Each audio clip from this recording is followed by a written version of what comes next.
Okay, today's lesson is going to be multiplying mixed numbers.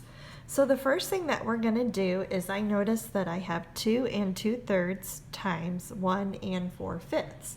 So the first thing I want to do is rewrite the problem in order to solve.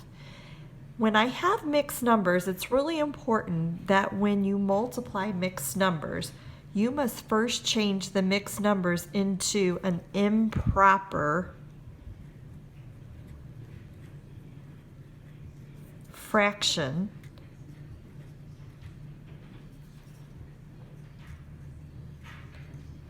before you multiply, because it's really hard to do 2 times 1 and then 2 times 4/5, 2/3 times 1 and 2/3 times 4/5.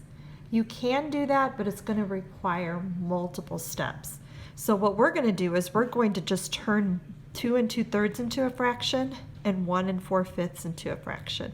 And this is how we're going to do it. So first we must multiply the whole number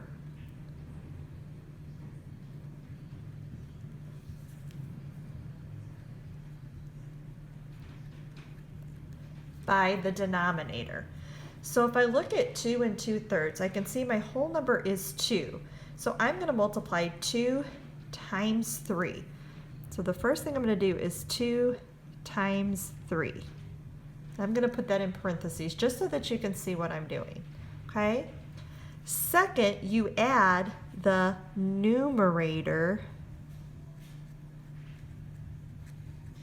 to that answer and put your new numerator over the denominator.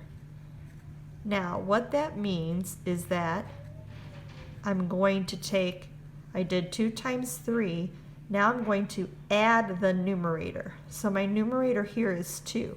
So I'm going to add 2, and then I'm going to put this all over my numerator, that is 3. Okay? And then I'm going to do the same thing to the second mixed number. So I'm going to multiply 1 times 5, so my whole number times my denominator. And after I do 1 times 5, now I'm going to add the 4 and put it all over the denominator 5. Okay? And I'm going to multiply this. So now what we're going to do is we're going to simplify this out. All right? We're going to go ahead and take 2 times 3, which is 6, plus 2, and put those together, and that's going to give us 8.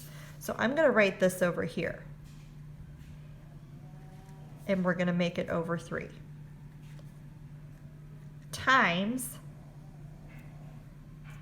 1 times 5 is 5, plus 4 is 9. So we're going to make this 9/5. Okay? Once we have our two new fractions, we're going to multiply the two fractions. Okay, so we're going to do the same thing. So we're going to multiply the improper fractions by multiplying the numerators first. So we're going to multiply the numerators. So 8 times 9 is 72. And then we're going to multiply the denominators.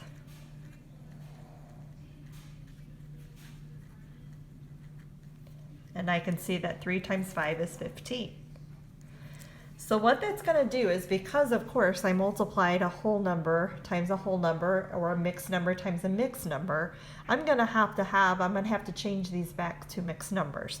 So the first thing that I'm going to do is change the improper fractions back to a mixed number.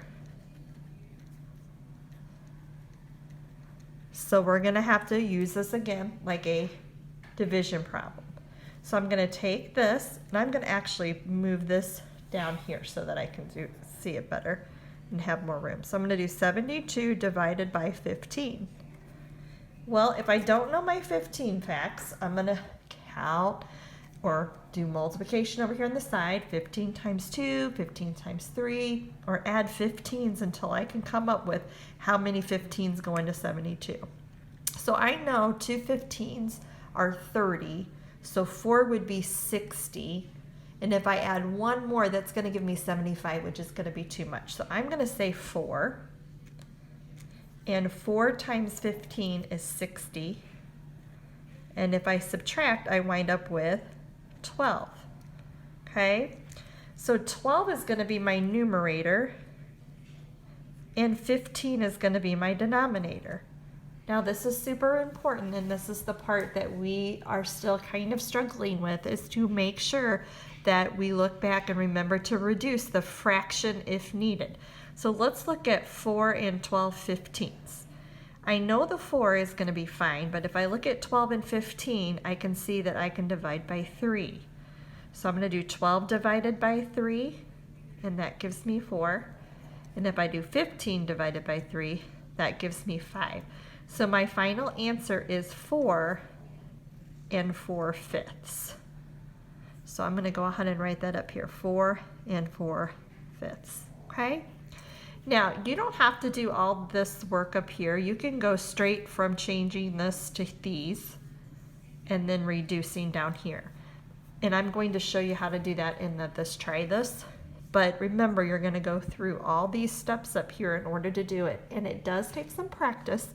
So keep coming back to the notes in the video if you don't remember how to do this. So we will be doing quite a bit of practice with this, okay? So if I have 5 1/2 times 3 1/4, the first thing I'm going to do is change the 5 1/2 to an improper fraction. And how I do that is I take the whole number, 5 times 2, which is 10, plus 1 is 11.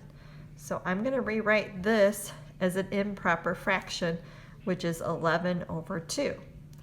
So I took 5 times 2 plus 1, and I always use the same denominator. Over here, this is going to be 3 times 4, which is 12, plus 1 is 13, and I'm going to put that over 4. Okay? When you do this, you're going to realize that you're going to get some big numerators, and that's okay. So now what I'm going to have to do is I'm going to have to multiply 11 times 13. I can do 2 times 4, which is 8, but I might have to do a little bit of multiplication over here on the side to figure out what this is. Sorry, this is 13. So 1 times 3 is 3, 3, 0, 1, 1. And I'm going to wind up with 143/8.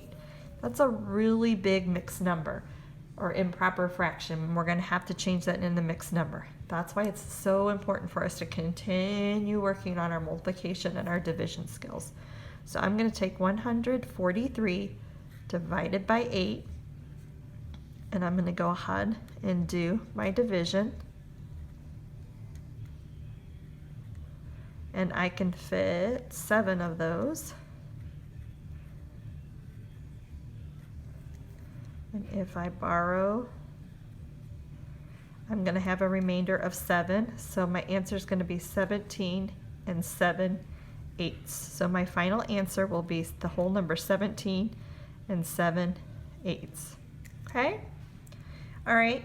Now, what happens if I have a mixed number and a whole number? Well, we remember when we do whole numbers and we make them into fractions, we can always make them over 1. So we're going to do this one first, and we're going to change this to an improper fraction. So 2 times 4 is 8. 8 plus 3 is 11 over 4 times, and we're going to change this 4 to a fraction. So we're going to make this 4 over 1. This is going to be really nice. So I'm going to go ahead and multiply. 11 times 4 is 44 over 4. So when I do 44 divided by 4, because it's an improper fraction, I come up with the answer, and actually this is a basic fact, but we'll go ahead and figure it out. I come up with the answer 11. So it's a whole number. Okay? Don't forget to walk through these steps as you're figuring these out, and it's okay to stop. It's okay to go back and see what you're supposed to do for each step. and you will get some large denominators or numerators.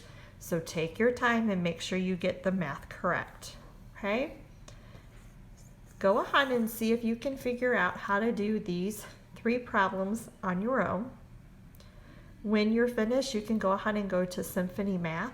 I've also attached to your drive a link that can also tell you how to do something called cross multiplying, which sometimes reduces the answer before you do the answer, so it makes it a little bit easier to simplify. Okay?